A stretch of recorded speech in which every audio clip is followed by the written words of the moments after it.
Hey, everybody. My name is Jamie. I'm the studio coordinator in the wood shop here at Anderson Ranch. I'm very happy to be introducing Yuri and Chris tonight. Before I get going, if everyone could please silence their cell phones. And while you're doing that, I'd like to say that Anderson Ranch would like to acknowledge that our campus resides on the traditional ancestral territory of the Ute people, who called the Roaring Fork Valley and beyond home for over 800 years.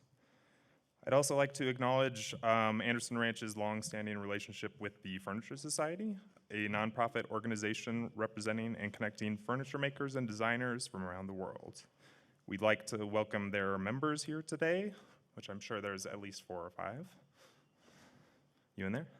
Nice. I'm a lapsed member. Monica, if you're listening, I will pay my dues soon. Cool. Tonight's program is going to consist of 2 lectures, followed by a brief question and answer section. First off, I'd like to introduce Yuri Kobayashi. Yuri is a furniture maker and sculptor based in Thomaston, Maine. Born in Japan, she earned a BA in architectural design at Musashino Art University in Tokyo. Is that right? I'm going to butcher all of these. Before training in woodworking at Shinrin Takumi Juku in Takayama City. Yuri holds an MFA in furniture design from San Diego State University and taught for many years at the Rhode Island School of Design. Employing her background in traditional woodworking, Yuri strives to provoke wonder and capture the emotional nature of objects, both through abstract sculpture and functional furniture pieces. She exhibits nationally and has been awarded many competitive residencies, grants, and fellowships, including residencies at SUNY Purchase, the University of Wisconsin-Madison, and the Arizona State University Art Museum. Yuri currently works as lead fellow at the Center for Furniture Craftsmanship in Rockport, Maine. I worked with Yuri in Maine for probably about a year or more over a couple stints. She's incredibly inspiring. She's one of the most gifted technical woodworkers I've ever met, and I think she's the best woodbender in the world, so take it away, Yuri.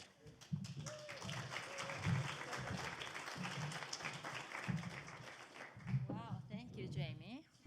You did a great homework, and thank you, everybody.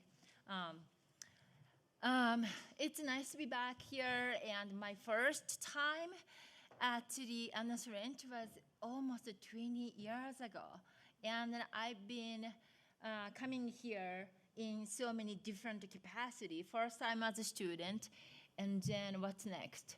And then I did intern, and residency, participated residency, and the instructors, and I also, what else? But I love this place, and it's nice to be back, and nice to see you, Jamie, and I'm excited about the 1-week workshop. Here I go. Kevin, I may need help. Okay. My start. Oh, okay.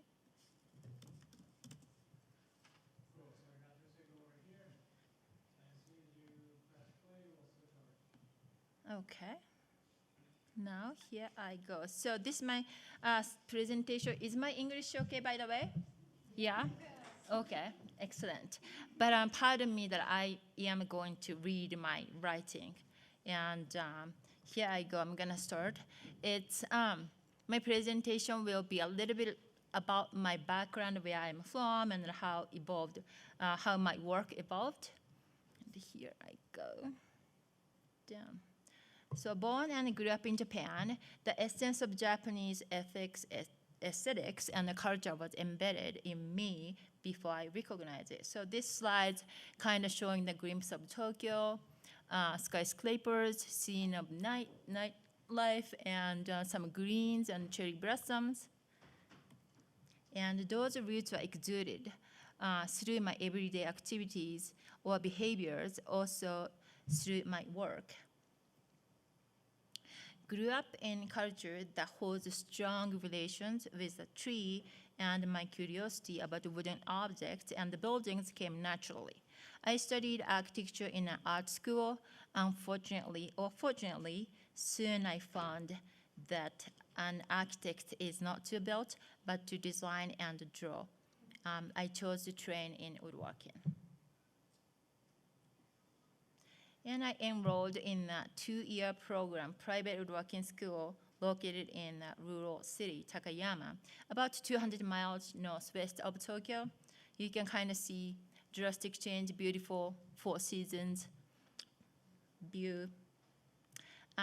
This school offers a unique curriculum that includes rice cultivation and forestry in addition to woodworking. The importance of process was stressed in each field. Top slides, you are seeing that students kind of making that one row and hand planting rice. And we harvest in the early fall. And for planting part, we go to mountain and pick up acorns and bring that acorns back to the school property and then plant it and then grow that tree, usually beech, oak, maple, and they grow that trees to about 3 years to 5 years old. And once get to about 1 meter or so height, tall, then we bring that trees, baby trees, to the forest or mountain and we're gonna plant it. So that was part of that school curriculum. But of course, the focus is woodworking, 8 to 5, 6 days in a week, a total of 2 weeks break in a year. The learning of woodworking consists of 2 phases. The daytime is between 8 and 5 by making products items designed by the parent company for hundreds to 1,000. The series of lectures and demos in the evenings, and the students practice and work on assignments at night and Sundays. While making products items, students work as a group and making an assembly line per item and plan accordingly to make that deadline from lumber selection to finishing and packing. I gained not only woodworking skills, but also persistence. You can kind of see piles of boxes, so smaller item as a first year students would be making the same thing, 800, 1,200, 2,000.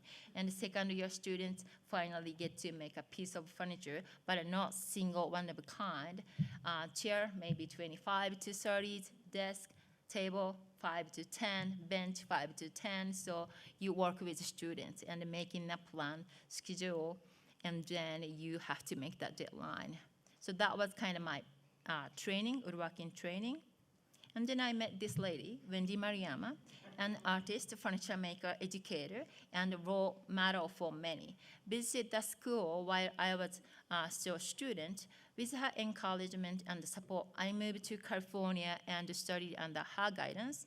One of many her lessons I learned from her, you got to be a little insane, stays with me to this date.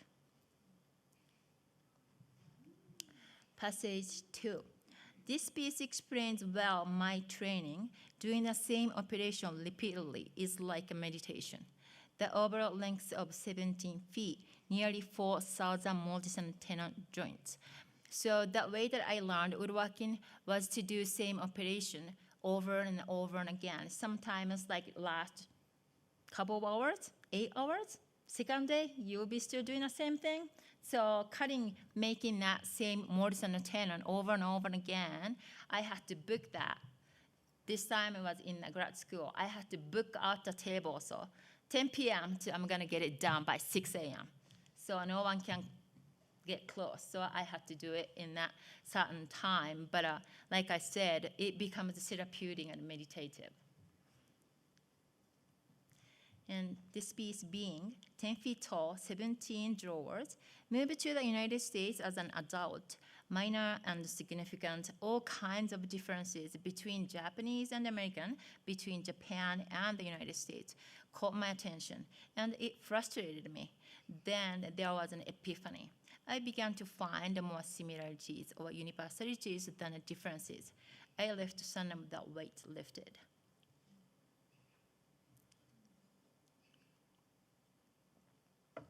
Working with clay helped me loosen my approach to creating work.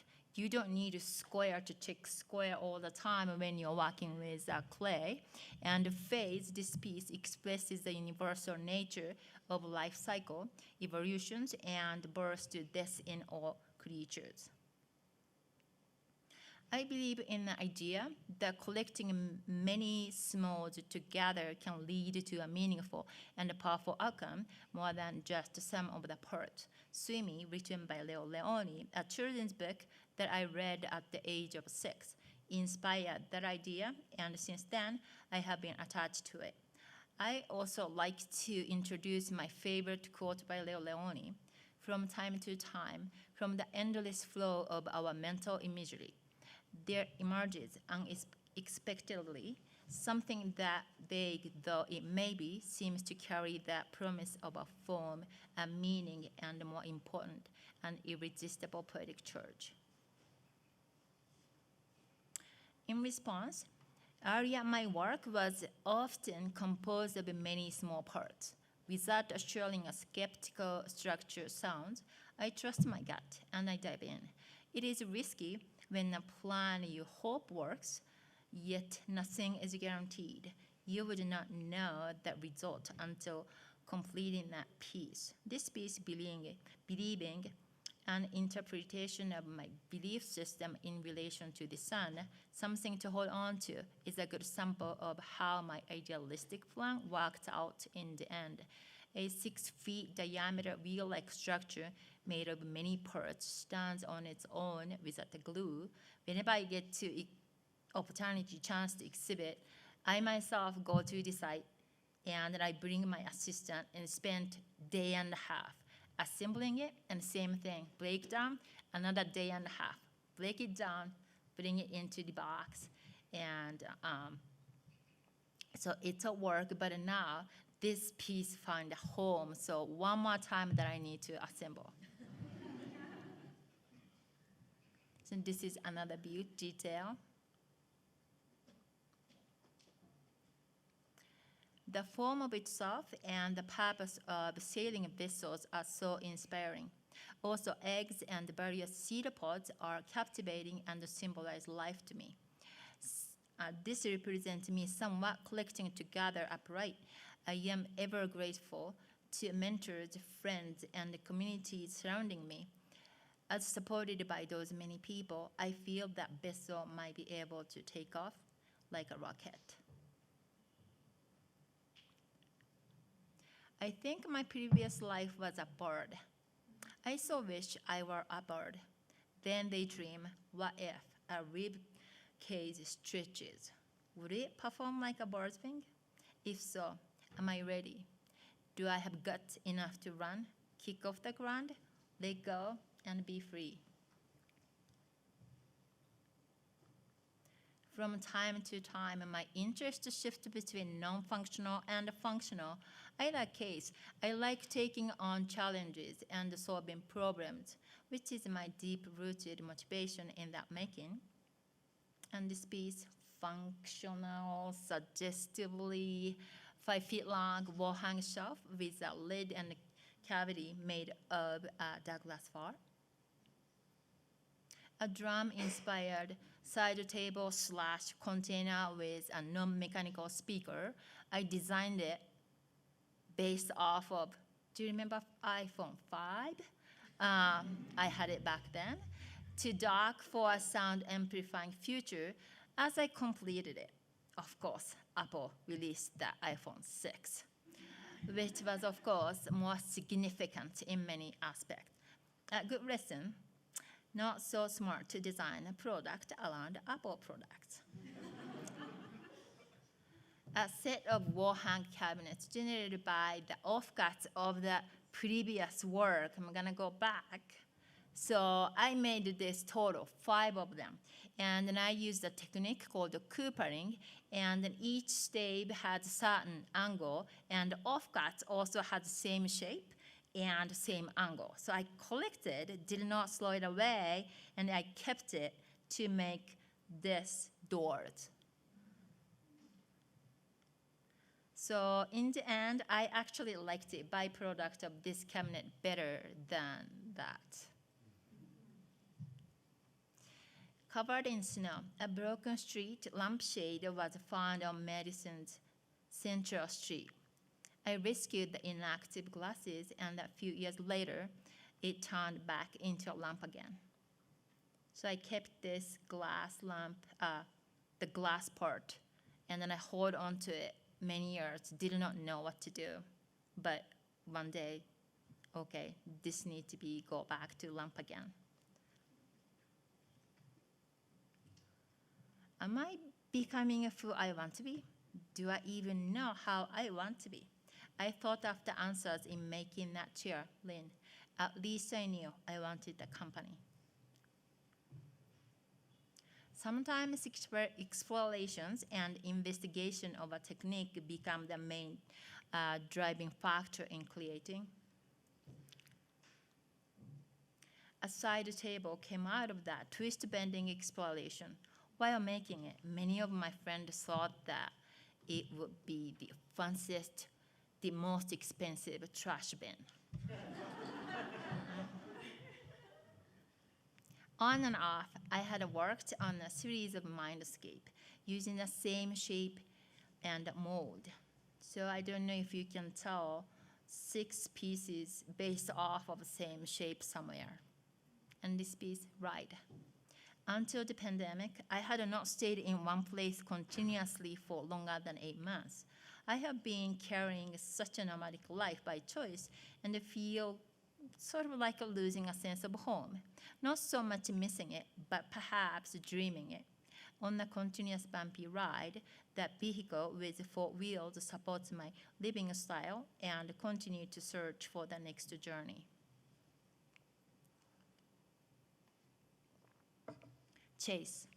Sometimes you drove yourself into a corner and are beaten by a cruel reality. From time to time, I learn there are things you can reach and barely touch, but never obtainable, no matter how hard you work for it. Battle. The wheel is rolling. Fears arise when not knowing what is ahead.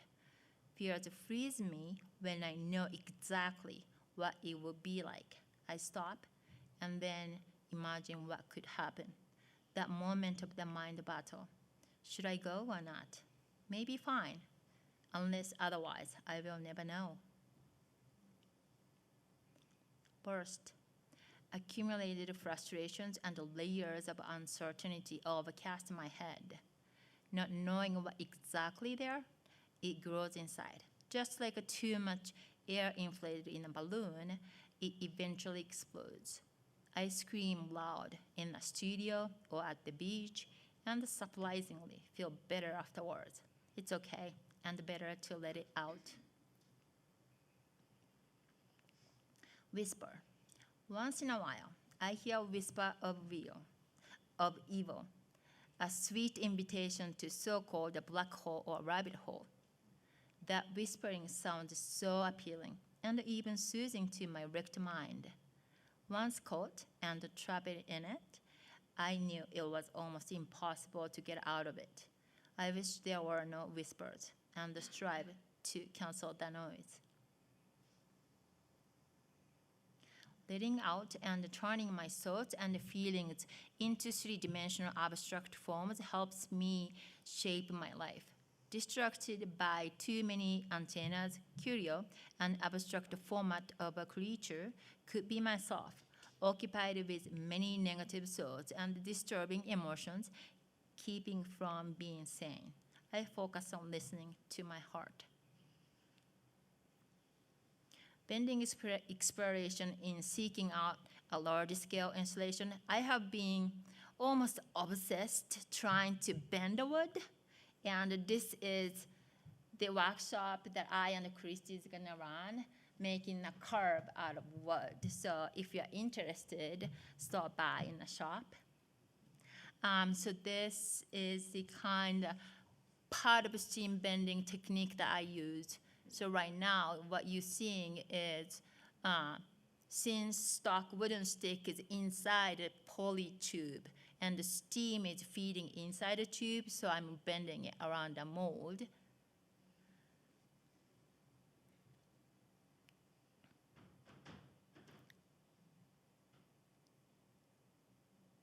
And poly tube is removed. I'm kind of readjusting the shape, and I'm gonna squeeze to get to bend it different direction.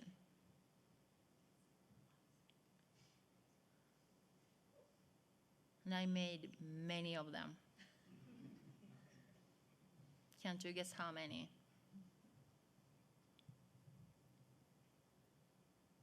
The result, the repetitive use of simple and same bending form coalescence is a site-specific installation. In this case, I bent more than 300, but luckily I only needed 260 bent units were jointed by metal hardware engaged to activate the space at the Arizona State University Art Museum. Generated by the exactly same way of bending but larger in a scale, I created a useful object outside the table. And recently I made the same table but ebonized it in black with champagne colored glass top. Inspired by what consists of our body, which involuntarily synchronize each other to function. Can't you tell like your lung is working or is that your heart is moving your blood? Like I can't really tell. So that was kind of like an initial inspiration. And this is my first attempt at the kinetic sculpture operated by 2 linear actuators. And this is a makeup parts of consonants. The overall shot detail. I'm gonna try this. Is it moving? Okay. So this is actually much faster than a real motion movement. I think time-lapse video 12 times faster than actual movement. And it was interesting to see visitor walking into this space and does not recognize the sculpture is actually moving until they see the shadow that nicely casted on the wall.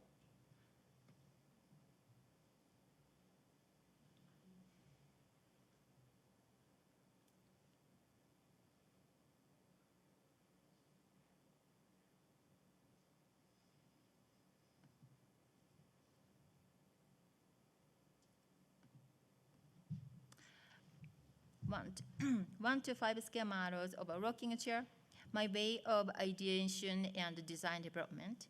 It also helps to communicate with client. And the right is the bending mold for the rocker. Here again, I'm bending. Is it moving or not?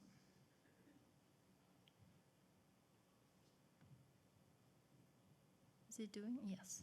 So this case is rocker, so it is almost 10 feet long. You can see the material is inside again, polytube, and the bending around U-shaped mold.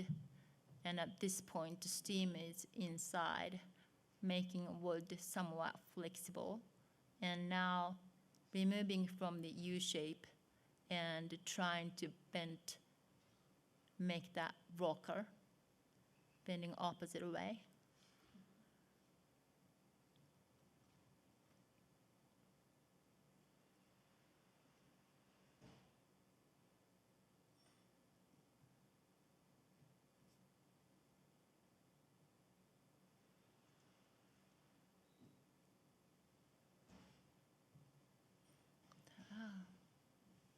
And this is the result. Rocking a chair, breathe, I hear you. I am not perfect and will never be, but I know I am good enough. I have been doing more than all right. So are you. You might not be perfect, but your family know, your friends know, and then I hope you do it too. That you are pretty good. You have been doing well. Sit down, have some rest, and breathe. I hear you. And that's a different shot, angle.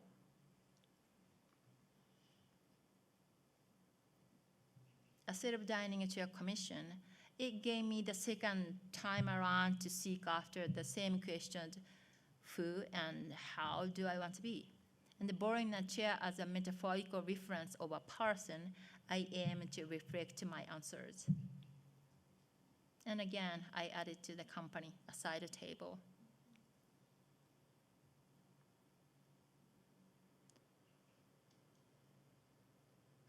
the most recent work, a War Peace Commission. I love making and I love working with wood. Regardless of a piece of furniture or sculpture, I learn something new every project, and there never be a dull moment. That's the detail shot, and that's it. Thank you so much.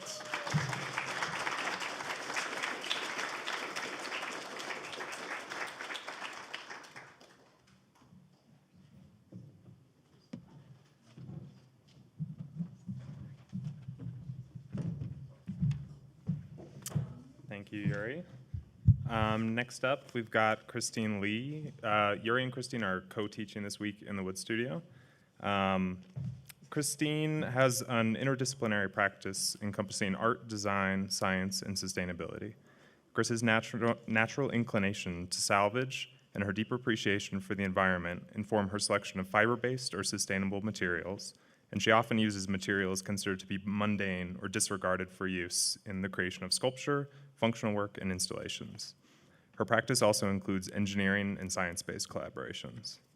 Chris received a Bachelor's of Science in Art from the University of Wisconsin-Madison and an MFA in Furniture Design and Woodworking from San Diego State University. She was a senior sustainability scholar at Arizona State University, where she also taught at the Herberger Institute for Design and the Arts.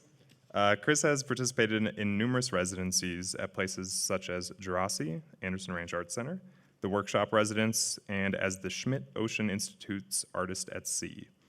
Her work has been exhibited at museums and galleries across the country, and in 2022, she was the recipient of the prestigious Maxwell Hanrahan Award in Craft.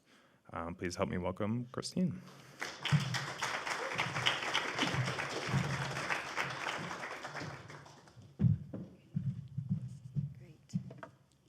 Thank you, everyone, for coming today, and it's such a pleasure to be here and to be teaching with Yuri, who is actually a really good friend of mine. We met back in grad school at San Diego State, so you don't really get many opportunities to reconnect throughout the years after you've finished a pretty stressful program in terms of just kind of figuring out your own design aesthetic. But I welcome any opportunity to be back with Yuri and any other my other fellow cohorts from the grad program. So can everybody hear me okay? I just feel like I have to lower this a little bit. Okay.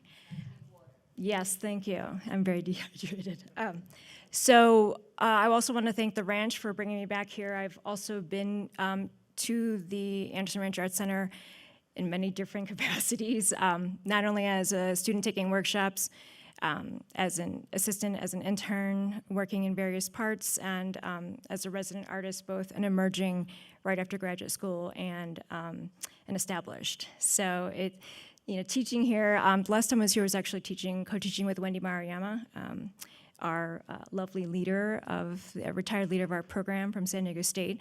So it's just awesome to be back here in a space that I've probably visited more than some of my relatives' homes, okay? So I do have quite a diverse art practice, and there are some common threads that kind of carry out through the work. One is that I do enjoy exploring materials, and that there's a lot of intuitive, direct material manipulation, if it's possible. And I use kind of both of those aspects to not only discover patterns, but also create and uncover patterns. And that's kind of, you can interpret it in ways you want, but that can be patterns in behavior, it can be patterns in design and nature, and it can be interpreted in many different ways.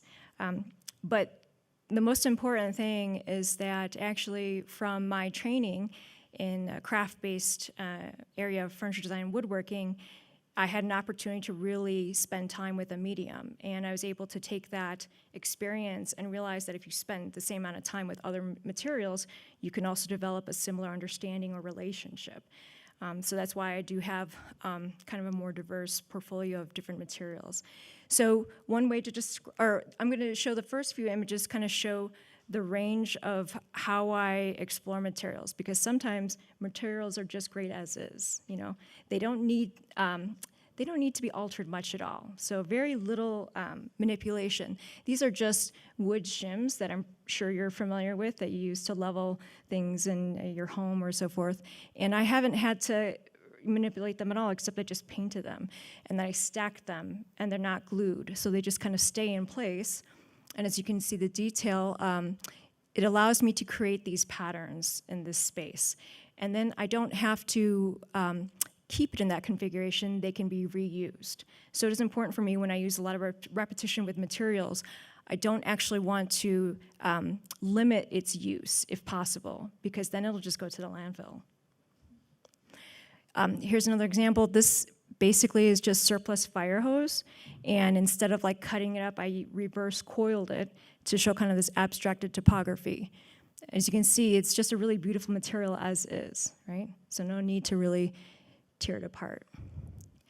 But sometimes I'll take, like for example, this is cotton linters that I consolidated into these pulp sheets that are inch thick, and then I laminated them to plywood and used plywood as the kind of the connecting substrate, right? So you're kind of hiding the way it's connected, and then also there's veneer, right? The veneer outlines. But it's also sort of ephemeral because literally that inch thick of paper pulp is going to dent if you grab it, right? So I'm kind of playing with the notion of like, if it is functional, does everything have to be extremely durable or solid, right? And these could be dissolved. And when I made this, because I knew I was gonna have to transport it, I made a crate first, and that crate I used to make the mold form. To an extreme example of how I can manipulate materials, I did a residency in Phoenix where I had access to the trash. And I found that a lot of children's play sets were being discarded, and some of them were perfectly usable, and others were literally broken apart and were not safe to use. So I culled through them and took apart the ones that were already falling apart, broke them down into little pieces, and then made my own filament. And then did these test pieces to make these little puzzle shapes, so that I could see if I could bring these materials back, this material back. As I'm doing a material experiment, sometimes they don't work out in a way where, oh, I can use them. So for example, this was off-gassing, okay? So this plastic was off-gassing as I was making the filament, and I had to have really good ventilation. So you have to weigh the pros and cons of when you're going to try to recycle or reuse material. Is it gonna create more harm than good, right? So I'm learning all this as I'm experimenting with the materials and using different technology to be able to do so. My background actually is that I grew up in the Midwest, in the northern suburbs of Chicago, but my parents emigrated from South Korea.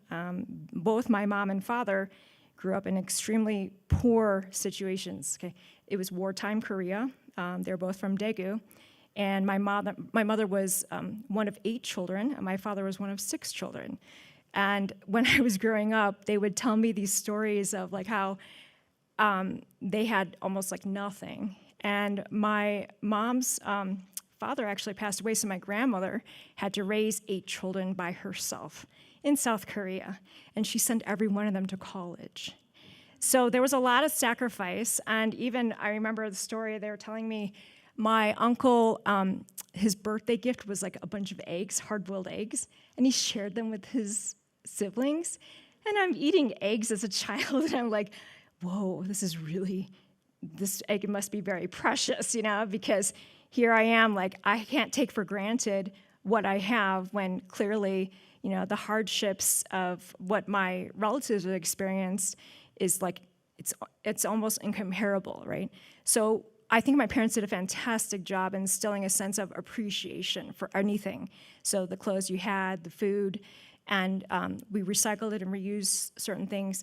It came more from that importance of appreciating what you had. So I didn't naturally want to waste stuff. And I think that ingrained at an early age has always been underlying in like a lot of what I do, because I actually don't really like to waste. So then I went to Madison, at the University of Wisconsin in Madison for actually chemistry, because both my parents were in the medical and science field. And if you can imagine, they're like, oh, we just got out of a starving situation, and we've just, we're trying to make a good future for our kids, and you want to be an artist? And so I realized, yeah, maybe that's not going to go off so well. So I decided, okay, I'm going to follow in their footsteps, because literally through education and scholarship, they were able to get out of that situation and earn more money and slowly kind of pull themselves out of it. It's not that they didn't love or support the arts, they just never had that choice because they really had to focus on survival. So I did go into chemistry, and I was kind of miserable because I was always creative as a child, and I always felt like that was really where I wanted to be, in these environments where creativity was prominent. And so my parents, because they were so awesome, they recognized that I was really unhappy, and they're like, okay, go for it. We support you, we just didn't know how to guide you because we just didn't want you to starve. So I really appreciated that now I had their support, and I was able to then go into art at Madison. And I found that they had a furniture program at Madison. So I ended up studying under Tom Lozer, and I fell in love with woodworking. But because I felt like, after being there for 2 years in studying in that area, I felt I really wanted to learn more. So when I did finish there, I apprenticed for a furniture maker in Oak Park, Illinois. So I was making a lot more traditional furniture. So there's just some examples of stuff I was doing in the evening after I worked for him during the day. I was kind of working on my own portfolio. And then eventually, I went to grad school at San Diego State. So, you have a lot of success and a lot of failures with your projects, or things that you feel like, oh, I don't even know what I'm doing here. But I was able to tease out important aspects of what I was doing there. And it's really interesting how there's such strong threads. So I know that when I made this piece, when I took this rocking chair apart from Chicago and brought it with me to San Diego and made this adult cradle for those that act like big babies, what I realized is that, I love the fact that I had created a new life for this rocking chair, right? I also realized I love repetition. And I have to say that when Yuri came to our program, we were in awe of her work. And it's such a great opportunity to also learn from your fellow peers.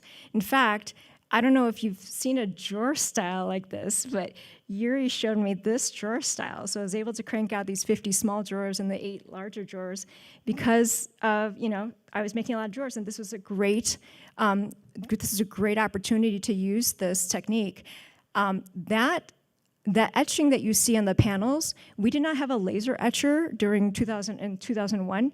I had to print those out using Photoshop and reverse. Then I had to use acetone, and I don't think I had gloves on, and I was transferring those onto each panel. So we had a lot of different methods that we used to get, to achieve certain kind of visuals. But what I realized from this piece is, although I wasn't totally in love with the end result, I felt like something was missing. I really enjoyed just the process of over and over again cranking out the materials, and it was very meditative. So when Yuri talks about that meditative aspect, I completely agree that I think that there's that benefit of that in making. And then I also used the opportunity to kind of pair these materials that people didn't really think were very special, like old newspaper, with something more exotic, and this is Paduke, but I don't really use exotic woods anymore, but I was experimenting in grad school at that time. And this is also with steel. But what I really found out is that through repetition, I can experiment and explore and expand a material in a way that I can see something different. So this is actually like kind of me folding and creasing. They're not cut. Thousands of phone book pages. So I actually had 1,000 phone books donated to me so I could actually use it for my thesis work.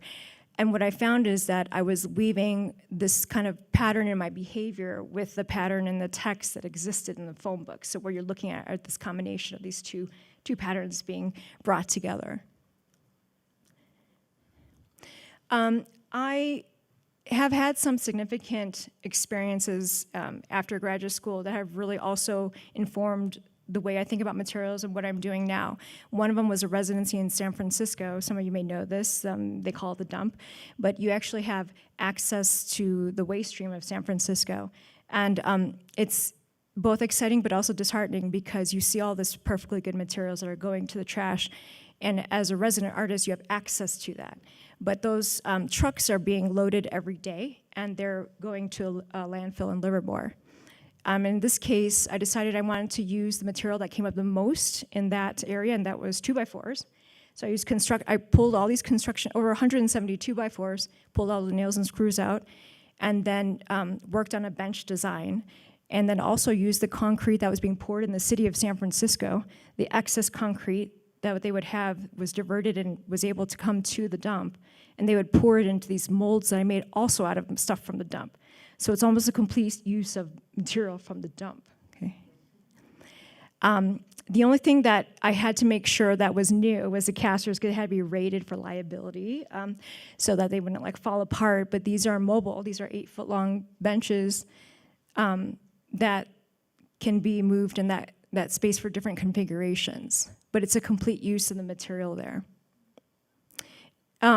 Another significant kind of experience was when I was returning back to Madison after having been there many, many years ago as a resident, and I was also able to work collaboratively with engineer John F. Hunt, who's retired right now at the Forest Products Laboratory, which is there. This is a shot of the Centennial Research Building to the lower right. John, when he was working there, was making products like these, and you might notice some of them, or maybe not, but they're mostly fiber molded structures. And he's using like raw materials such as stuff like old corrugated cardboard, newsprint paper, denim, packaging, like Kindle packaging. So while I was learning from John how to make boards at the Forest Products Lab during the day, I was able to use the wood shop in Madison in the evening to kind of create my own work for the residency. And so I took these offcuts from a local millwork place in Madison, and I was milling them down to these pieces that you can see on the right. And I was creating these like kind of modern Lincoln log style, kind of supply. And then I was assembling them in this space, kind of working at different configurations. But as I was doing this, I was collecting my sawdust. So as you can see here, this is actually all maple sawdust. So I was trying to mill the wood according to species, collect that, and then I was bringing them back to the lab because based off what John shared with me on how to make boards, I was trying to make boards out of this sawdust with recycled fiber that he had. So this is an example of kind of the mixture and then a wet mat to the far right. You take that wet mat and you put it in a platen press, and with high pressure and temperature, you consolidate the fibers, and then you get, it can be somewhere between 1/16 of an inch, 1/8 of an inch to 1 inch thick boards, depending on how much your wet mat thickness is from the beginning. But what we were excited about is that the wet mat, we added no formaldehyde, and that's kind of a big deal with composite engineered material. No formaldehyde added, all natural bonding. We're using the lignin in the wood particles, and it's almost like reactivating it as a thermosetting resin. And you're mixing it with the recycled fiber, which has a morphology or shape. So it's almost like you're taking a hair tangle, and you're putting like the wood particles with the lignin, and now you're creating kind of like an interlocking option. Whereas with formaldehyde-based boards, you're solely relying on the strength of formaldehyde to keep wood particles together. So I was really excited because I could make Lincoln logs out of the boards that came from the sawdust from the solid wood materials. So actually, Yuri was also here in Madison at the same time, so she helped me install this in the ceiling. And you remember this late night? I know. We have a lot of stories. Okay. It's like kind of when you find that person that you spend those late nights in the shop with, you never let go, okay? So these are all suspended. These were suspended in the Madison Children's Museum. And you can see I interlaced the materials from the composites that I cut into Lincoln log shapes. And I also did make some pieces for the children to play with beneath, so they could kind of have a relationship between what was happening above that was suspended. I did continue to do more work as an end user with the material, tried to show kind of these properties of the material. They're somewhat flexural in some capacity. Some packaging, some, like this was used as a substrate in some of these iPad cases. I also made these kind of truss hanger designs based off the Bay Area bridges. But what I realized is that research is probably going to be part of my practice for the rest of my life, because that kind of level of investigation is very exciting for me. Around this time, I actually was at Arizona State University because I got hired to be head of their wood program. And they have a wood program, which is a branch of sculpture. What's great about being there is that they encourage this research aspect. It's a research-run institution. So all this research I wanted to do, full support, and I realized that I really wanted to do a lot with the ocean as well. So I did end up going out to sea. This is for 5 weeks. We left Hawaii. I did not see land once we left for Hawaii, and at that moment that I couldn't see land anymore, I thought maybe I made a mistake because I'd only gone on a Chicago buffet lunch cruise before this, and I thought, sure, I can take it. But what you don't realize is, like, when you're actually on a ship, you're never not moving, never. You're always rocking.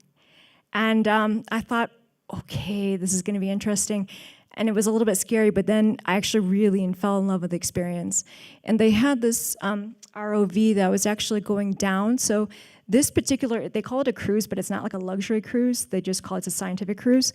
The scientists were exploring these seamounts, which are underwater mountains, a chain that was that you had to sail out. That was about 5 weeks out away from Hawaii. We were closer to Japan than we were Hawaii.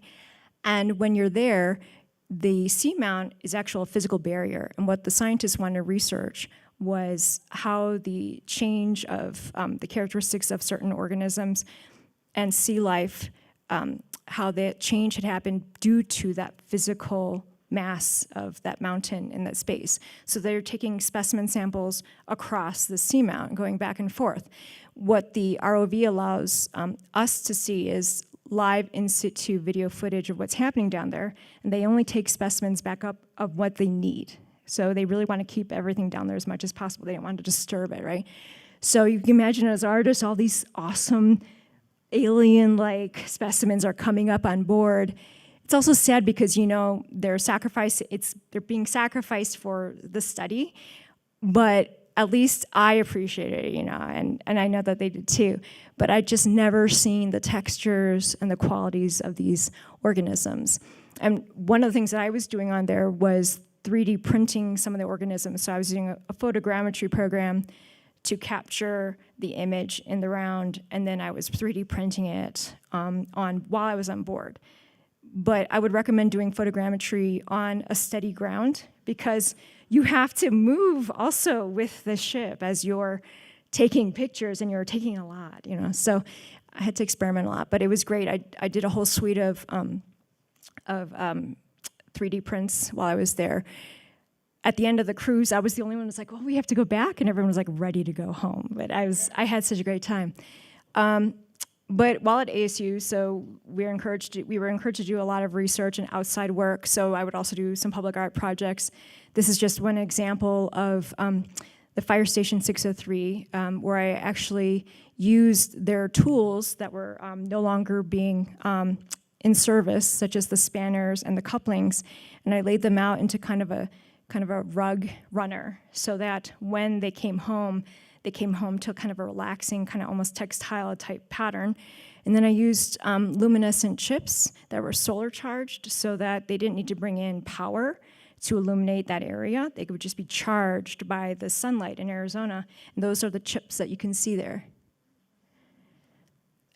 And those are the spanners that they use originally critical to open the couplings, which are connected to the fire hose, to connect fire hoses to each other. So I think I'm almost at the end here. One of the things I didn't touch on earlier was that I really do enjoy aspects of interlacing and weaving, and I do use a lot of craft-based processes as well as techniques and materials as part of my research tools, as well as other kind of computer-aided or computer numeric-controlled assistance in certain machines. So this is just using a traditional caning technique and then inserting it in this kind of quartzite that was drilled with using a water jet. But what I loved in using this kind of natural material is that I was kind of also able to have that real direct interaction, repetition in the process, and kind of exploring these forms. So I went down the rabbit hole of weaving, which if you're ready to commit to a rabbit hole, oh my goodness, then there's all these tools and things you gotta buy. So I fell in love with, I knew I was gonna fall in love with weaving, but I kept pushing it off because I was like, I just can't do weaving right now. But then I went for it, and I accelerated very quickly through it because I feel like there's a lot of similarities in the way we work with woodworking and tools. And of course, as a woodworker, you're gonna love that. That loom is awesome. And the only way you can move it from room to room is completely disassembling it. Okay, this is an AVL 60-inch weaving production loom. And I was just having a blast weaving on this. So the main thing that has changed in my art practice, which I have just only become comfortable sharing with over this first part of this year, is that I actually developed a muscle disease, and it affected my ability to teach at ASU. And unfortunately, I was not able to get to a point where I could use my muscles again the way that I used to. So I had a really great relationship there, and they have really extended like this kind of family type connection. And I don't know what's going to happen in the future, but I did have to resign, or as my dean boss said, early retirement, which I like the sound of that because I just tell people I'm retired. But luckily, because I started weaving earlier on, found that I was able to use it. So even though I may not be able to do certain things with machines like I used to be able to, I can still have a foot in the process of making. So I ended up buying a digital jacquard weaving loom. This is called a TC2. If those of you are familiar with fiber programs, they are expensive, and so that's why not a lot of people have them. But I was able to weave in Ohio on a loom like this, and I was so jazzed because the capabilities of this loom are exponential, and it can control individual threads. And there's 1,320 individual threads on there, and I can have it lift any one at any one time, or all of them. So when I found that I could use this machine and it was really easy on my body to use, and you're still hand weaving, I ended up investing in it, buying it because I did receive a quite significant award. It's called a Maxwell Hanrahan Award. And that has allowed me to continue making work in this direction to integrate kind of fabric and weaving into my work. So San Diego State University, which is where I went with Yuri for graduate school, they actually invited me back as a resident artist. So that's where I've been early this year. And I've been approaching woodworking more in a very cautious way, using kind of prototype timbre construction as almost like a circuit training for my body to rebuild potentially some of the muscle that I have lost to non-use for many, many years. And also using the CNC. So I am trying to figure out the way I can adapt my practice with this new situation.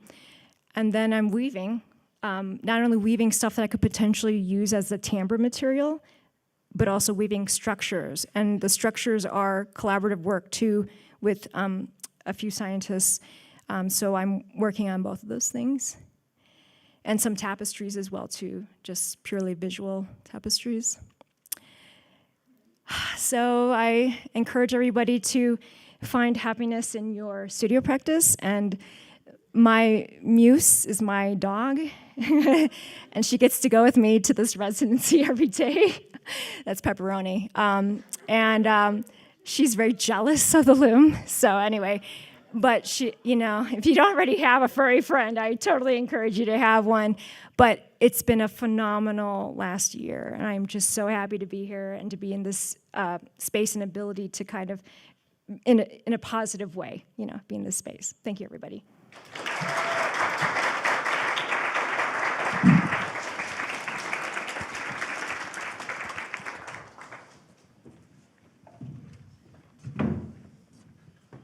Jamie, here's a Q&A mic. Here's a mic that you guys can share to do I answer the need that? questions. Does this work? Okay, cool. We're going to do a quick Q&A. I think we're running a little over, but I'd love to have some questions if anyone's got any.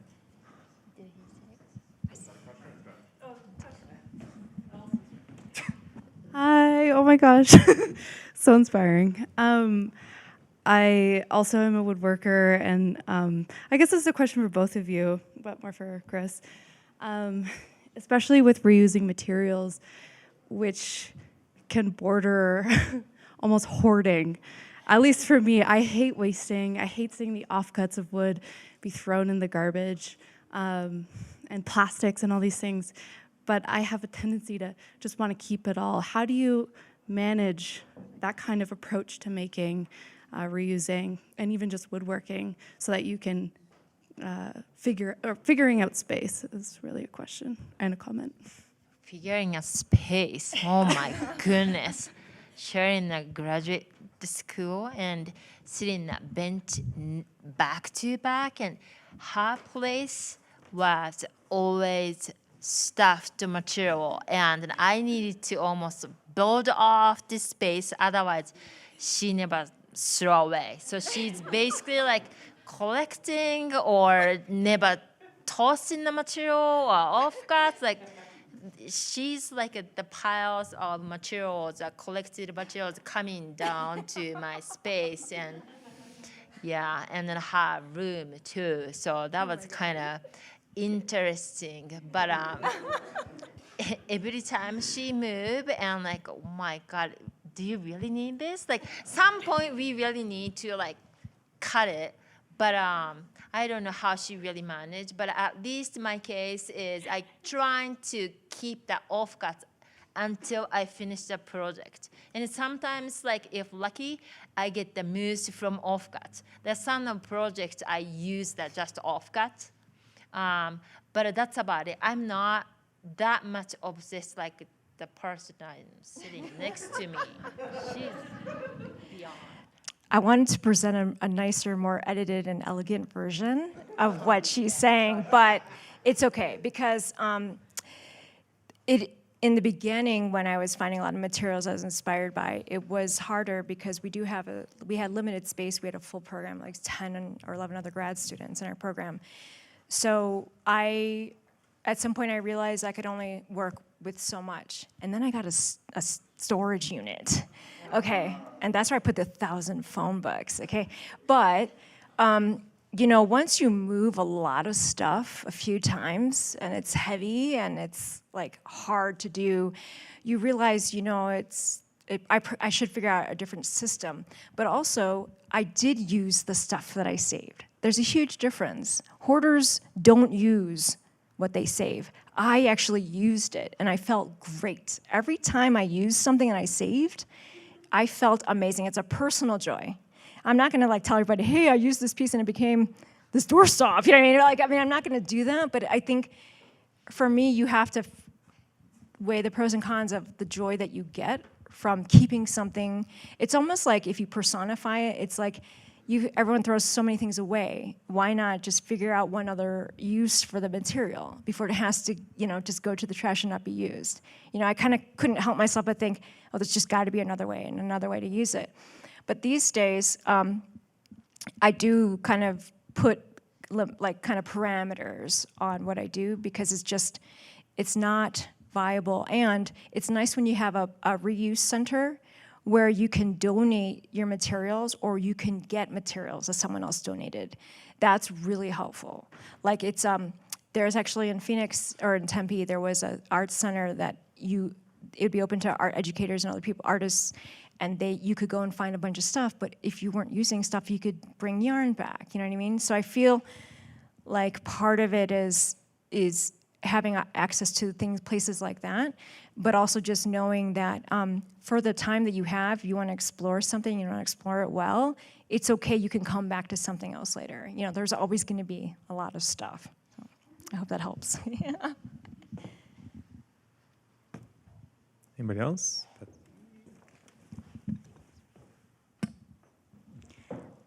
This question is for both of you, and I was also interested in your ideation process. How do you start with forming the material, or do you start with an idea, or how does that work for you?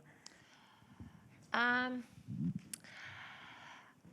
am such a raw tech person, and then also I find out that it is harder for me to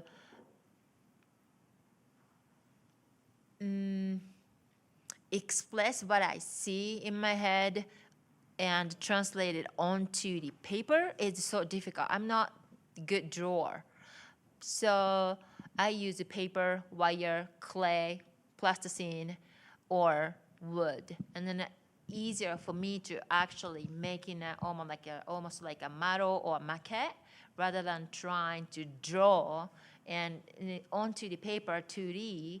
I don't see the beyond, right? But 3D in front of me that I can still see that 3-dimensionally, the object happening, and I can manipulate it better that way. So I like it to use that physically manipulating that material to realize the 3D in the format.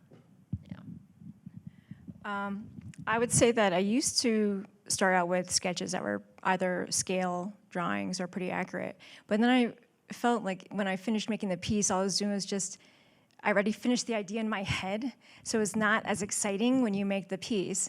But then I realized, well, I can still do pretty accurate drawings of joinery or things that are important to figure out your connections. You need to estimate materials you need. There's aspects of that you can do hardline drawings, and that's fine, but I like that I could save that for that drawing aspect for that, and then use the materials and experiment with the materials, and that's kind of 3D playing, right? And then if I needed to draw, I could, but I think drawing is great, actually. I do love drawing, but I think when I'm trying to work on something in 3 dimensions, I also just like the idea of just watching it unfold as you're experimenting. So yeah, it's not to poo-poo drawing, it's just that I think we're approaching it in a way that works for us. You know? Right, thank you. Any other questions? All right, cool. Well, we're going to have general orientation here at 8:45 tomorrow morning. So we'll see you all then. Breakfast will start at 8 to 9. Cool beans.